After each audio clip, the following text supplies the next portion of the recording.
So this is April 4th, 2014. It's been a long time since I've done a garden update, and I haven't been really consistent with them, and I apologize. We're looking at my lemon tree here, and we had a bad year last year. Leaf miners just kind of totally ravaged both of my trees. I lost a lot of branches. You'll see that in a few minutes when we go look at the backyard. My grapefruit trees are doing alright for the most part. I've given 2 of them away. I got 5 left. 4 of them are doing really good. These are all those grapefruits I started just a couple years ago from seeds. And this is my pineapple plant. I don't know if I showed you all that the last time, but it sprouted, and there's a pineapple there that came out early January of this year, so it's been there for almost 4 months now. So hopefully this fall we'll be eating that pineapple. I'm not sure when it'll be ready to go, but I'm particularly proud of that. I got some dirt from my brother's compost pile and threw it in these 2 extra pots I had, and some potatoes grew out of it. So these are potato plants for this year. I'm not sure how to do all that. Again, I don't really know how to do any of this, to tell you the truth. I've been just looking at other people online and just kind of doing what I can do. I got some mint back here. You can see my mint still growing in the bucket. It hasn't left the bucket. This is a burpless cucumber. I just planted this cucumber and about everything else that's fresh in this garden about within the last 2 weeks. And then this right here is a YOLO Wonder sweet pepper. I'm going to try a little bit of sweet peppers. That's my oregano plant and my rosemary right next to it. Doing a little jalapeno here in front of the oregano this year. And get some peppers back into my garden, my onions. You can just see my rosemary was in bloom. Those are the last good little flowers on it. I've been trimming it back too because it's been just trying to come out here into the yard, and I don't want it that far. I want it to kind of push back towards the porch like the oregano did. Back there behind it is a bunch of garlic that I've already dug out a couple of bulbs. It's all elephant garlic, and it's all really ready to go. I just kind of taking my time harvesting it. I've already harvested a couple of bulbs out of it. This is some more those burpless cucumbers, burpless hybrids. And then in here I had a whole bunch of cabbage over the fall.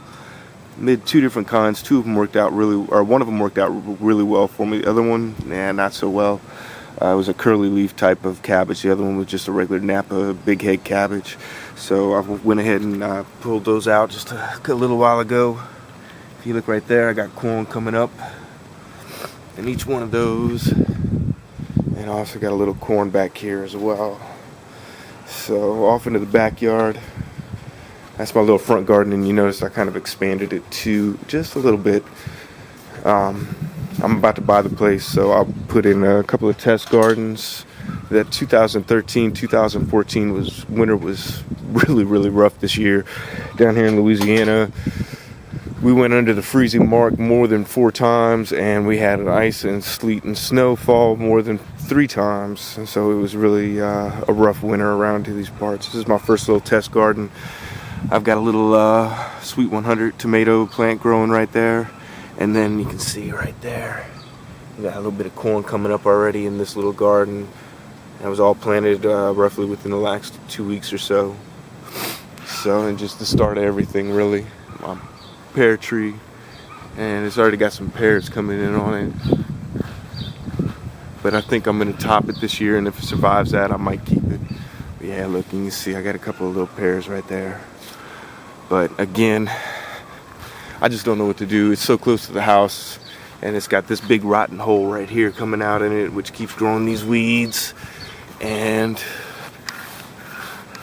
there's also, if I get down in here, a big rotten hole right there. So it's got to be topped at least. So if it does fall, it doesn't fall in the house.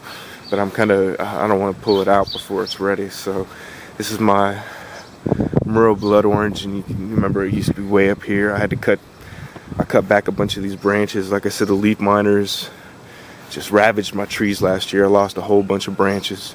But I mean, it seems to be doing pretty well, as you can see. I mean, it's in bloom. It looks great. It's got blooms everywhere. Really happy about that. The figs got leaves. They're over the trees more. My neighbor's oranges doing well. And then this is the other kind of experimental garden. I got them on opposite sides of the backyard right now, just to see which side I'm going to plant my garden on. But I got some more cucumbers in here, and then as you can see, this side's doing pretty well. I got a whole bunch of corn coming up on this one. You can see all the little corn coming up everywhere. Get you in there so you can see them. And then last we're going to talk about is my aquaponics system. I think I've talked about this before, but I just kind of wanted you to see where I'm at, where I'm going with it, what's happening. Actually, let's go get some fish food real quick. I'll show you the fish.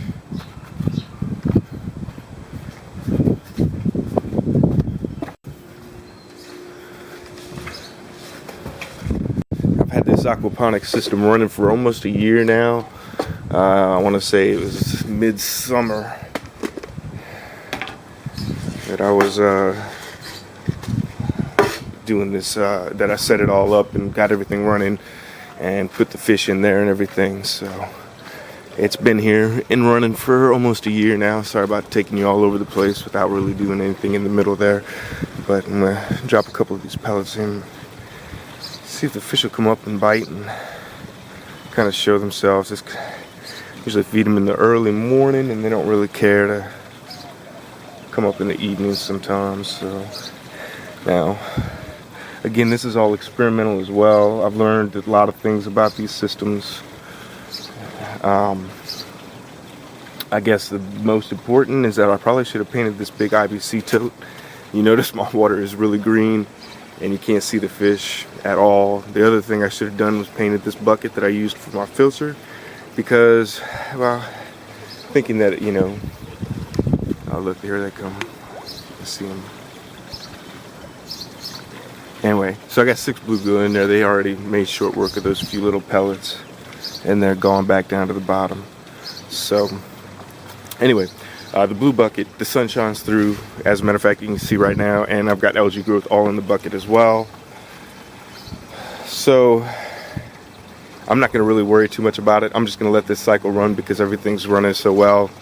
I'm not really going to worry too much about it. We had a really hard freeze, kind of froze everything off. So I know I'm going to get some bad algae growth in there over the summertime, but it just can't be helped. I don't plan on moving this system until probably in the wintertime or next spring. I'm going to move that along with the shed over into that back corner. I'm going to put the sump, the fish tank, and everything inside the shed, with the grow beds outside the shed, all the particular plumbing and everything. But I want to be able to harvest the fish that are in there, and I don't want to put them through another move and stress them out even more. So, but either way, things that I've learned: if you're going to do this IBC, you need to have a cover, and this needs to be painted so the light can't get through, or you're going to grow some algae.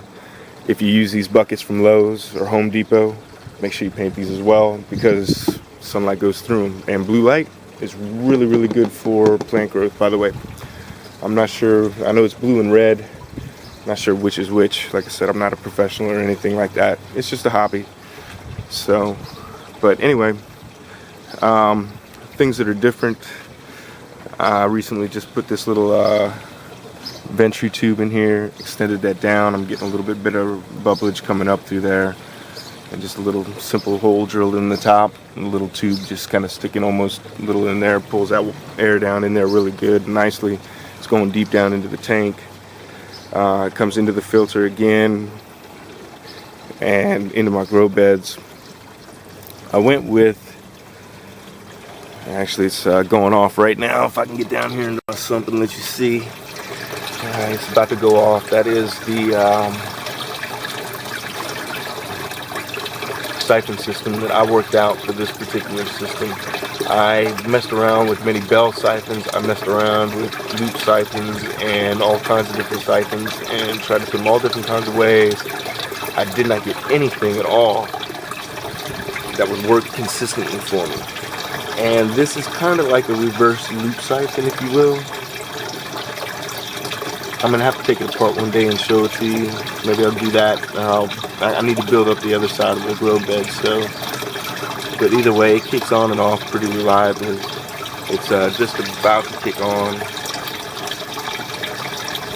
It doesn't take too long.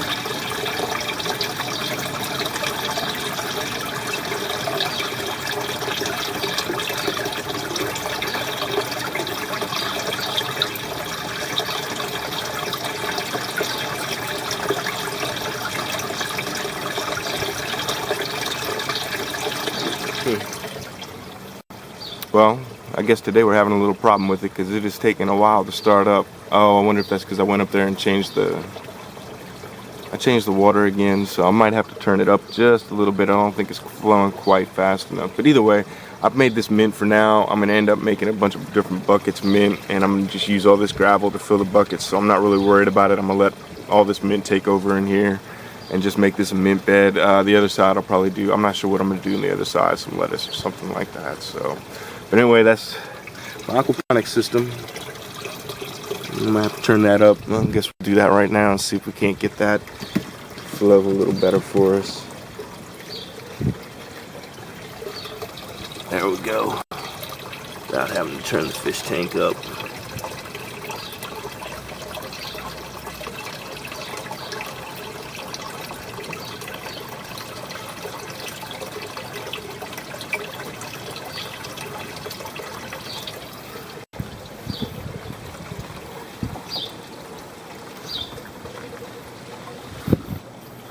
And go ahead and turn the fish tank up anyway. Got these valves everywhere here just for that intended purpose.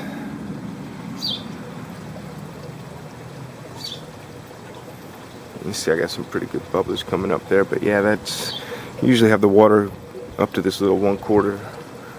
It's this little 1/4 thing right here. You usually have the water covering that. So we can definitely turn that up just a little bit.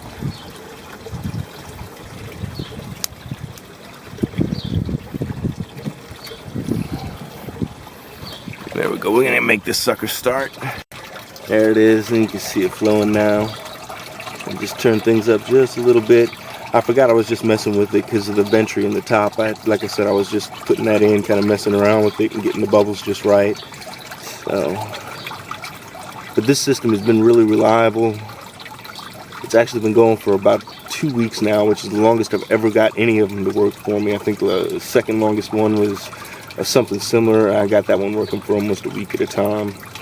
So, but this one's been going 2 weeks. This is the first time I've actually had to mess with it. Was when I came and brought y'all out here to look at it and see. So, but there it goes. It's gonna empty that whole bed out. And if you look down in there, and what this is just it's just a loop right here. And I've got another one of these cups at the bottom of this. One of these cups right here. And what happens is when the water gets up, it lifts up, it sucks all the water out of this cup and just kind of stops the siphon.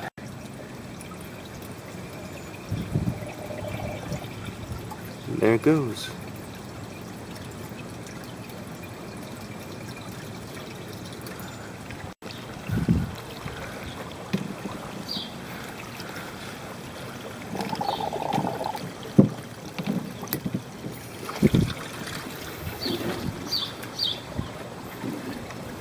So anyway, that's it. This video is getting pretty long, so I'll catch you